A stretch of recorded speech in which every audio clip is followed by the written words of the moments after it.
안녕하세요. 소윤경입니다. 오늘은 따로 스케치를 하지 않고 바로 원화 작업을 하고 있습니다.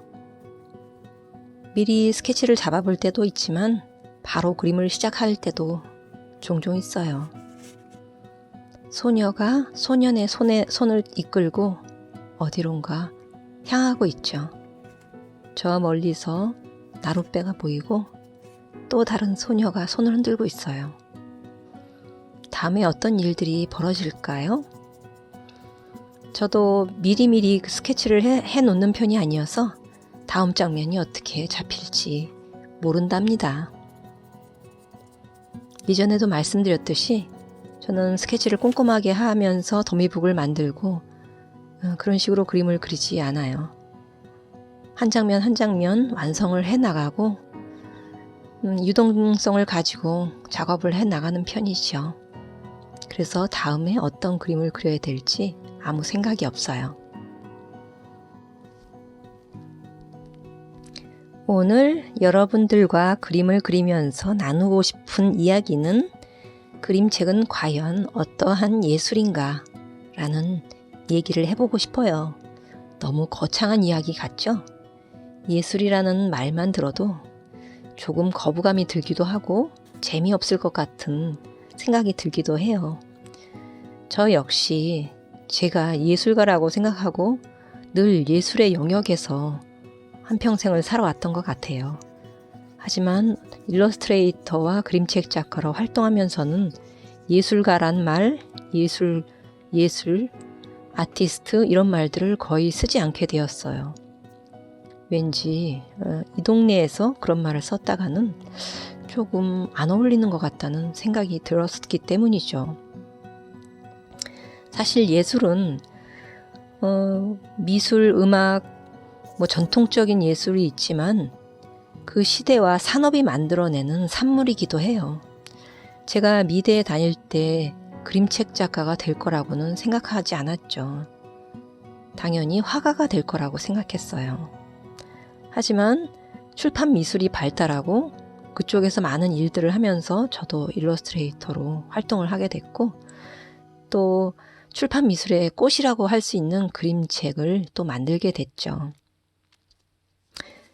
누구나 그림책을 출판 미술의 꽃이라고 말하지는 않지만 저는 그렇게 생각하고 있어요. 오래전에 그림책에 대해서 정의를 해야 되는 짧은 글로 정의를 해야 되는 그런 토론회가 있었어요.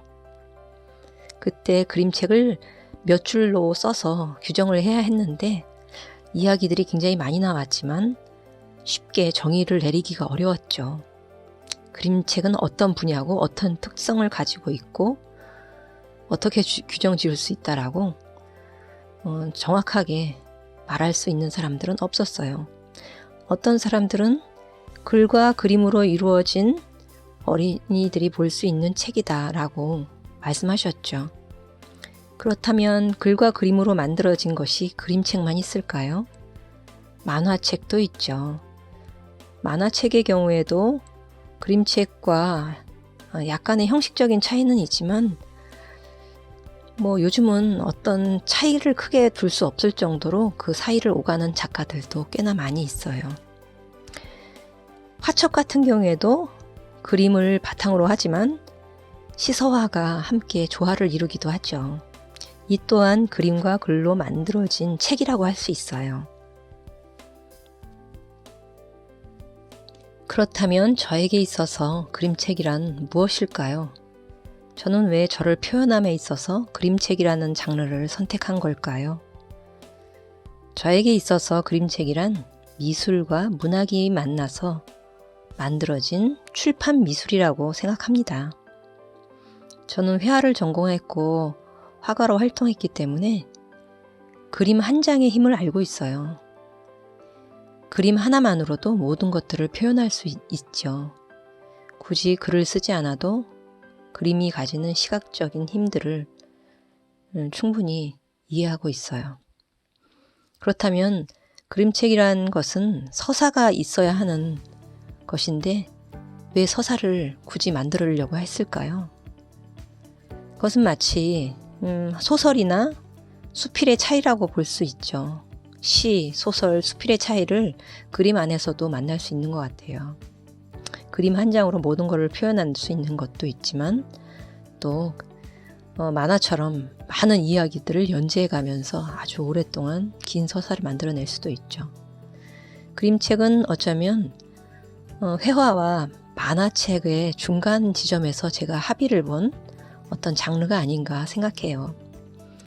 회화를 하기에는 제가 담고 싶은 이야기가 다 담기지 않을 것 같고 또 만화 속에는 충분히 시각적으로 그림을 보여줄 수 없는 부분들이 있어서 저는 그 중간 지점에 있는 글과 그림이 서로 상충되는 장르가 그림책이 아닌가 생각하고 있어요.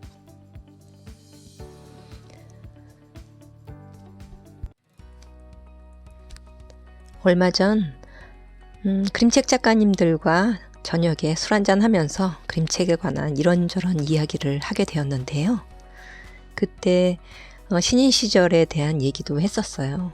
신인 시절에 출판사에서 너무 힘겹게 일을 진행하게 돼서 결국에는 그림책을 포기하게 됐다. 그런 얘기를 들은 적이 있어요. 제가 아는 후배도 그런 얘기를 한 적이 있거든요. 너무 신인 때 어렵게 그림책을 시작하고 출판사 편집자에게 지나치게 휘둘리다 보니까 자기가 원치 않는 그림책을 만들게 돼서 결국엔 그림책을 만드는 일에 대해서 좀 멀리하게 됐다. 그런 얘기를 들은 적이 있어요. 저 또한 일러스트레이션을 처음 시작했을 때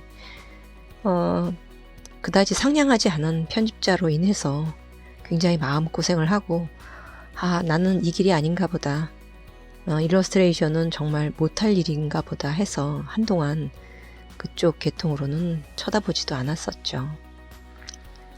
그때 나눴던 이야기 중에 또 하나는 우리나라에도 유럽처럼 예술 그림책들이 좀 많아졌으면 좋겠다 이런 얘기를 했어요.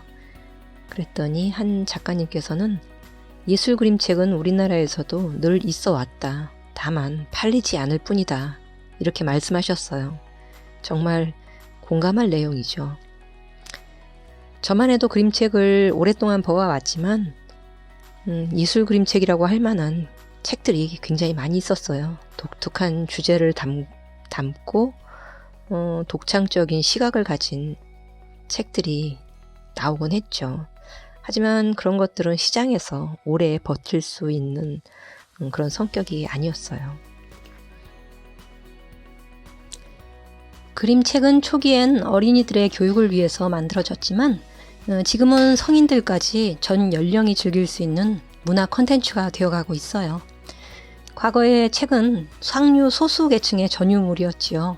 그러나 오늘날엔 누구나 접하고 구매할 수 있는 아주 보편적인 제품이 되었어요. 책을 많이 사서 읽던 시절이 가고 있어요. 다른 영상 매체의 발달이 책의 역할을 상당 부분 대체해 가고 있기 때문이죠. 특히 자본주의의 발달은 실용적인 목적을 아주 중요시하게 됨에 따라서 책의 역할도 지식과 정보를 위주로 바뀌게 된 것 같아요. 서점에 가보시면 책들의 편향성을 느끼실 수 있어요. 앞으로의 경제 동향이라던가 부동산, 재테크 이런 책들이 굉장히 많이 인기리에 판매되고 있죠. 그림책도 대중성을 아주 매우 중요시 해왔던 것 같아요. 어린이의 교육에 집중해서 판매될 만한 작품들을 주로 만들어 왔죠. 대중들이 선호하는 아주 보편적인 내용의 그림책을 만들어 온 것이죠.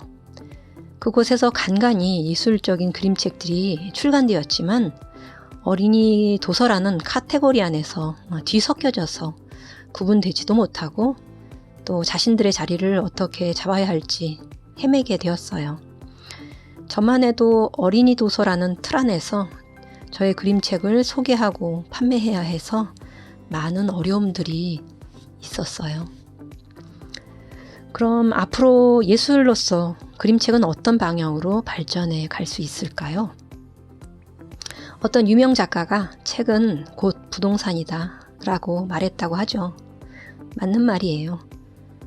저도 요즘에는 굳이 책을 사서 소장하지 않고 빌려보거나 또 앱을 통해서 보거나 그런 경우가 종종 있어요. 책을 소장하기 위해서는 공간이 많이 필요하고 수집에는 한계가 있죠. 그간 그림책의 판매도 대중들에게만 포커싱이 되어 있어서 대체로 저가로 판매될 만한 것들이 만들어졌죠. 10,000원에서 한 20,000원대로 아주 대량으로 인쇄돼서 만들어졌어요.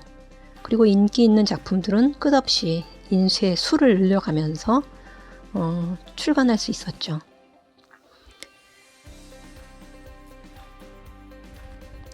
예술적인 그림책들은 이와는 조금 다른 루트를 가지고 살아남아서 판매되지 않을까 생각되기도 하네요. 예술품이라고 하면 매우 비싼 비용을 치르고 구매할 수 있다고 생각하시죠? 바로 예술 작품이 가진 희소성 때문인데요. 세상에 단 하나뿐인 작품을 소유하기 때문에 비싼 것이죠. 그림책도 고가의 리미티드 에디션이 있어요. 이미 독립출판에서 여러 그림책들이 만들어지고 판매가 되고 있어요.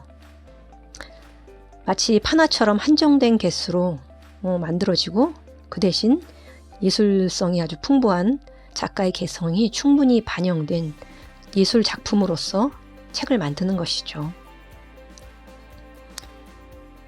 사실 그동안 출판사를 통해서 그림책을 내게 되면서 작가들이 겪게 되는 가장 힘든 부분은 대중들의 눈높이에 맞춰서 작품을 만들어야 한다는 것이었어요. 그들의 구매에 맞춰서 작업을 해야 했기 때문에 예술의 다양성을 포용하기에는 좀 어려운 부분이 있었죠. 기초적인 아주 보편적인 정서에 맞춰서 그림책을 만들어야 한다는 점이 그동안 좀 어려운 점이었어요.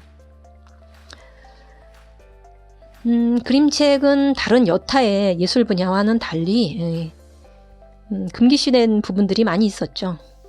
성이라던가 폭력이라던가 공포스러운 것, 귀괴스러운 것, 또 지나치게 부조리한 내용 등은 표현하기 좀 어려웠어요. 작가 스스로 아마도 자가 검열을 해서 태어나지 못한 작품들도 많았겠죠. 그것이 지금까지 그림책이 대중성 안에서만 생각하고 만들어졌기 때문에 만들어진 폐해가 아닐까 생각해요. 이제 그림책 작가들도 문학 작가나 만화가들 또 영화인들과 마찬가지로 단지 어린이 독자에게만 국한된 것이 아니라 다양하고 무제한적인 표현력을 가지고 책을 만들어야 하지 않을까 생각해요. 제가 너무 공격적인 얘기를 하는 것일까요? 이미 예술적인 그림책들은 굉장히 많이 나와 있고 그것들이 대중성으로부터 외면당하고 있기 때문에 고사 직전이라는 것들도 잘 알고 있어요. 하지만 앞으로는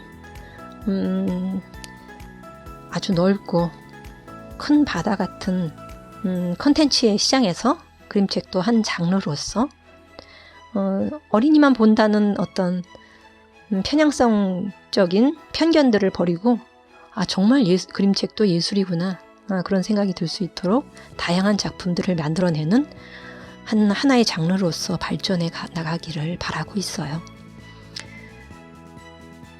지금까지 또 출간된 굉장히 훌륭한 예술적인 그림책들이 많은데요.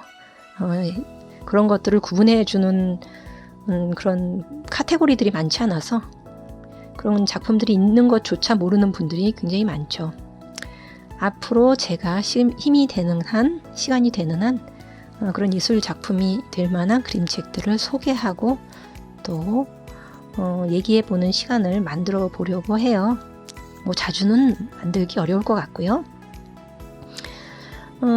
그런 예술적인 그림책들을 굳이 갤러리에 가지 않고도 미술관에 가지 않고도 즐길 수 있는 것, 소장할 수 있는 것, 하나의 나만의 예술 작품으로 소장할 수 있는 그런 독자들이 생겨나면 좋은 문화가 되지 않을까 생각해요. 그런 책들을 가지고 있는, 소장하고 있는 사람들을 보게 되면 정말 이 사람은 안목이 높구나. 정말 뛰어난 예술적 감성을 가진 사람이구나. 달리 보게 될 것 같지 않나요? 아주 독특하고 지적인 사람으로 보일 것 같아요. 자, 오늘은 여기까지 말씀드리겠습니다. 즐거운 하루 보내세요. 안녕!